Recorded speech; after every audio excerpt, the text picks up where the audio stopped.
Hello friends, welcome to EPG Pathshala.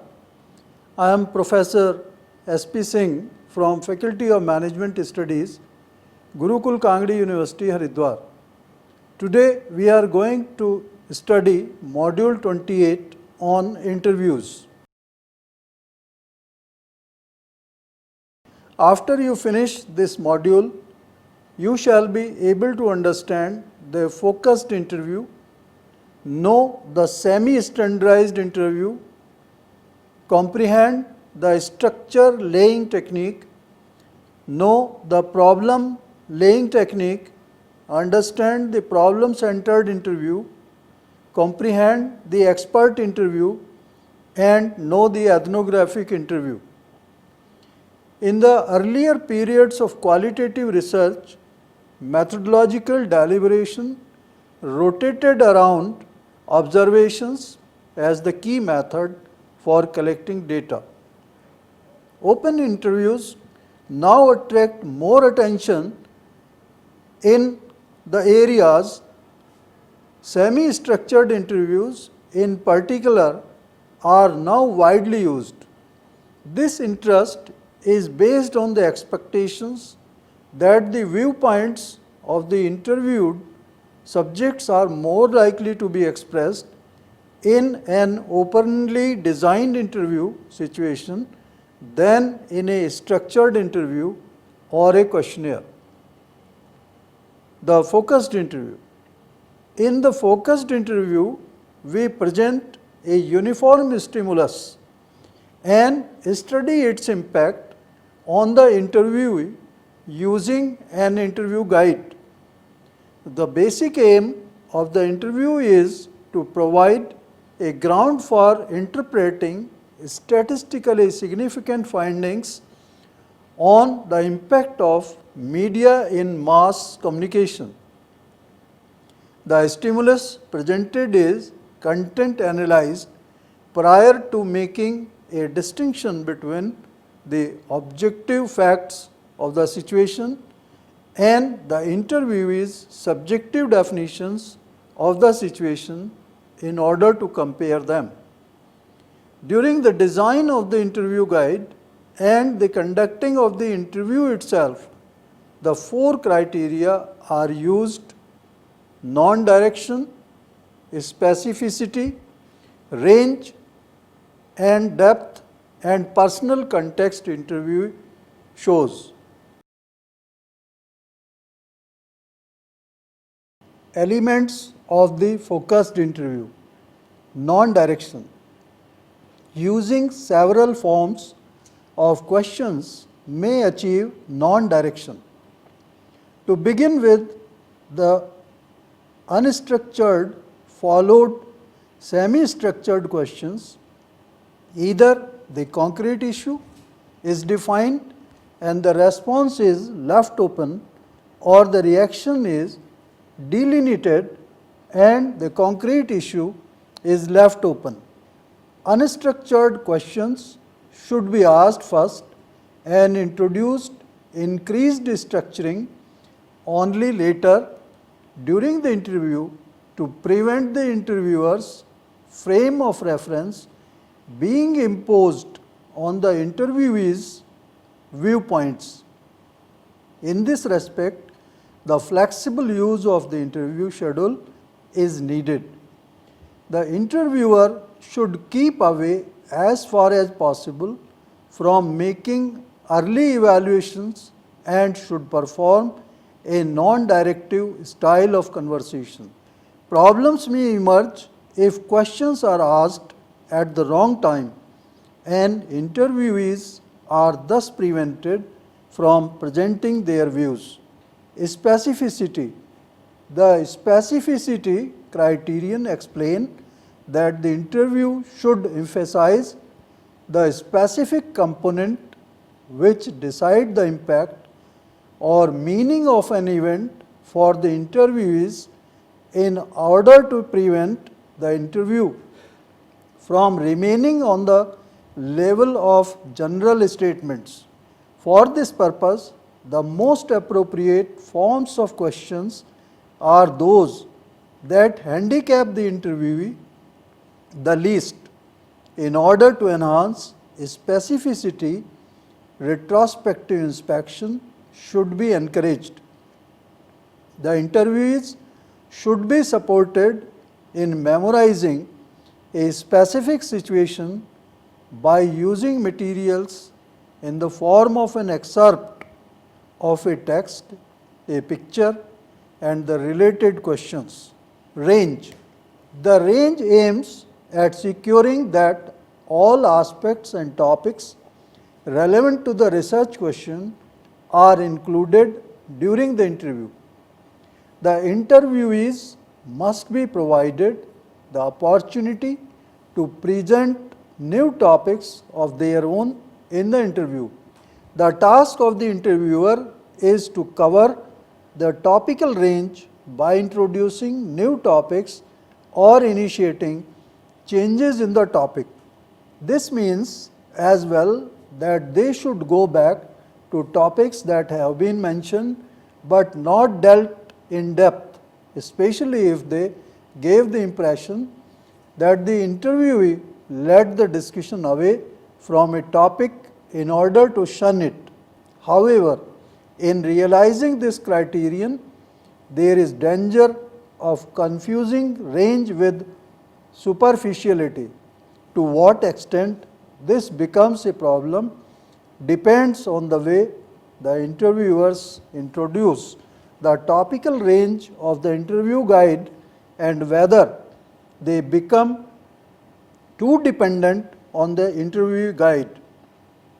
The interviewers therefore should only mention topics if they really desire to ensure that have been dealt with in detail. Depth and personal context. Depth and personal context the interviewees show mean that the interviewers should secure that emotional responses in the interview exceed simple assessments such as happy or unhappy. The purpose is to get a maximum of self-revelatory comments relating to how the interviewee experienced the stimulus material. The concrete task for interviewers resulting from this goal is to uninterruptedly determine the current level of depth in order to change that level towards whichever end of the depth continuum he finds appropriate to the given case. Strategies for raising the degree of depth are, for example, to focus on feelings, restatement of implied or expressed feelings, and referring to comparative situations. A reference to the non-directive style of conducting a conversation can also be used. The application of the criteria in other areas of research is basically oriented to the common principles of the criteria. Concentrating on the interview is thought as concerned to the topic of study rather than to the use of stimuli such as films. Problems in conducting the interview. The criteria that Merton and Kendall suggested for conducting the interview admit certain targets which cannot be met in every situation. For example, specificity and depth versus range. Satisfying these criteria is not simple to be realized in advance. For example, at the stage designing the interview guide.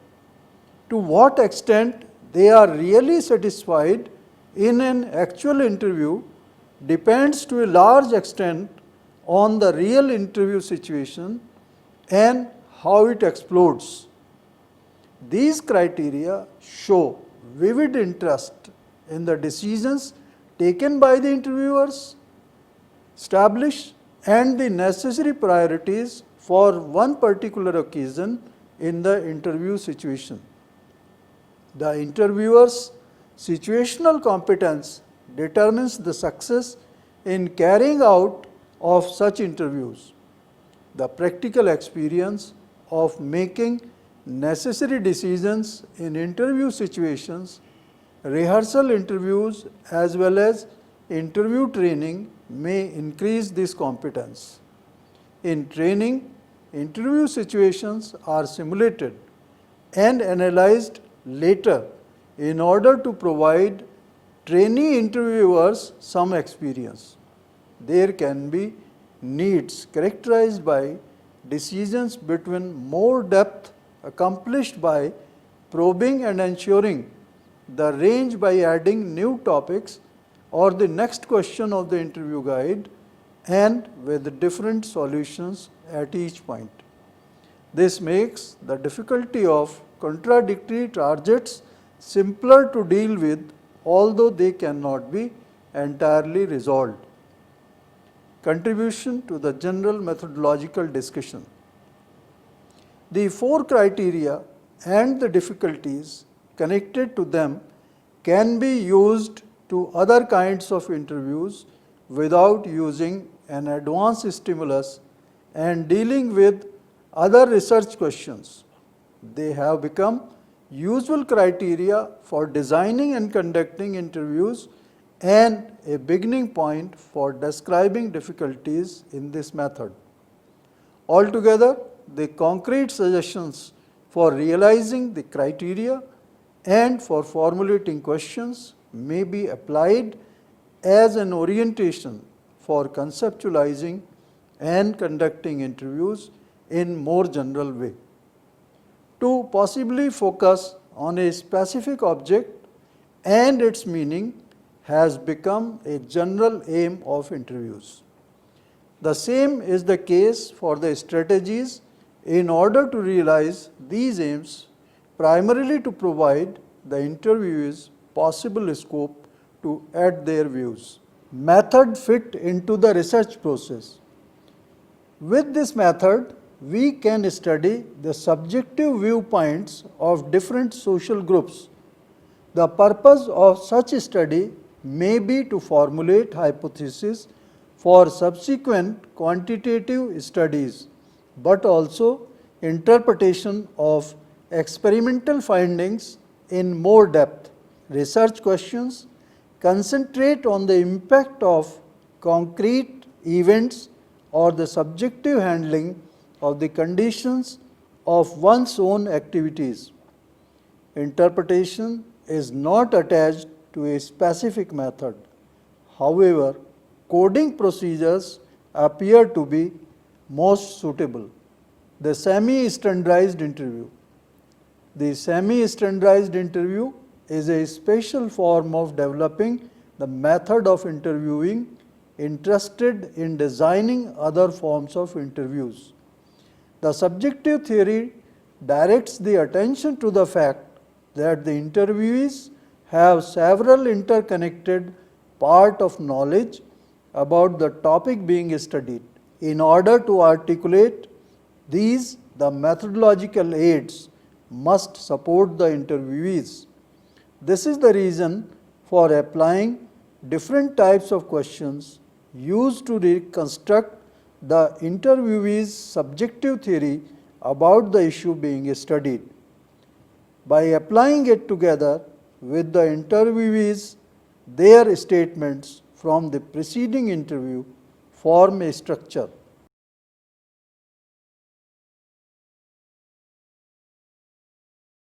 Elements of semi-standardized interview.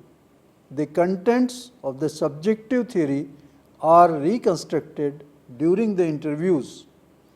The interview guide mentions several topical areas as an open question introduces and a confrontational question ends them. Open questions. Open questions may be answered based on the knowledge that the interviewee has at his disposal. Theory-driven, hypothesis-driven questions. In addition to open questions driven by theory and the questions directed by hypothesis are asked. The confrontational questions provide responses to the theories and relations the interviewee has presented up to that time for the purpose of critical examination of these notions in the light of competing alternatives. The structure laying technique.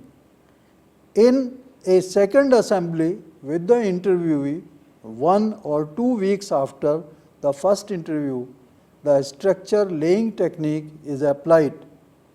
In the meantime, the interview just outlined has been transcribed and roughly content analyzed.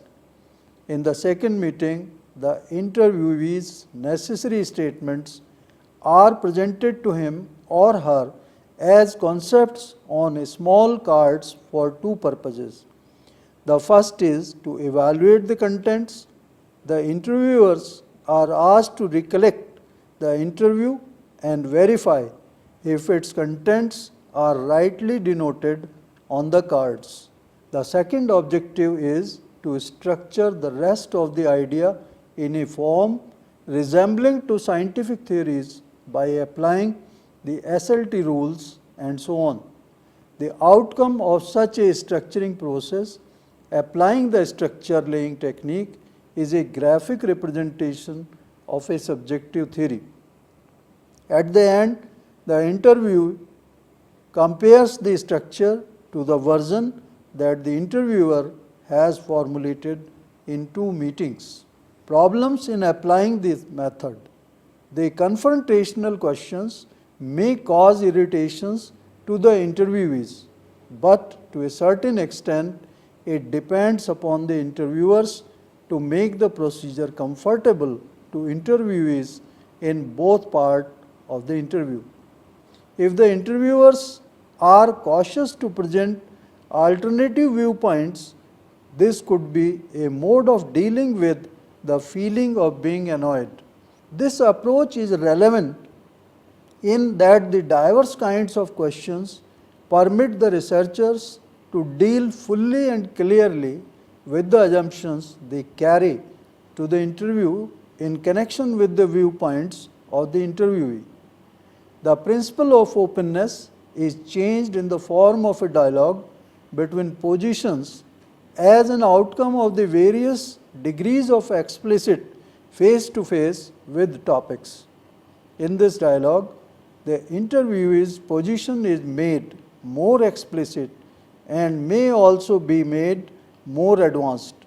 The different kinds of questions denote different approaches to make implicit knowledge explicit, may direct towards the solution of a more common issue of qualitative research. A goal of interviews in general is to lay open existing knowledge in a way that can be stated in the form of answers and so become easy to interpretation. The structure laying technique. In a second assembly with the interviewees 1 or 2 weeks after the first interview, the structure laying technique is applied. In the meantime, the interview just outlined has been transcribed and roughly content analyzed. In the second meeting, the interviewee's necessary statements are presented to him or her as concepts on small cards or purposes. The problem-centered interview. Witzel developed the problem-centered interview in the context of biographical research. It suggests the way to formulate questions and the way to probe during the interview itself. In particular, by using an interview guide, incorporating questions and narrative stimuli, it is possible to collect biographical data with regard to a certain problem. 3 central criteria, including the problem centering, involving researchers' orientation to a relevant social problem, object orientation indicating that the methods are developed or modified with respect to an object of research, and thirdly, process orientation in the research process and in the understanding of the object of research characterize the problem-centered interview. The conversational entry, general and specific prompting, and ad hoc questions are the four central communicative strategies in a problem-centered interview. The theoretical background of the method is the interest in subjective viewpoints. Research questions are oriented to knowledge about facts or socialization processes.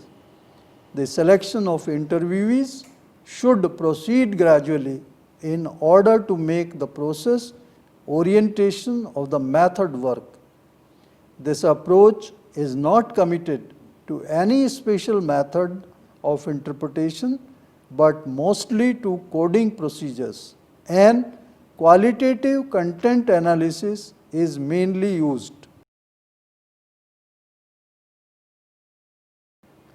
The expert interview. Muser and Nagel discussed the expert interview as a specific form of applying semi-structured interviews. As compared to biographical interviews, the interviewees are of less interest as an entire person than their capacities as experts for a certain field of activity. They are integrated into the study not as a single case but as a group. But who should be seen as an expert? The answer to the question who or what are experts can be very different depending on the issue of the study and the theoretical and analytical approach used in it.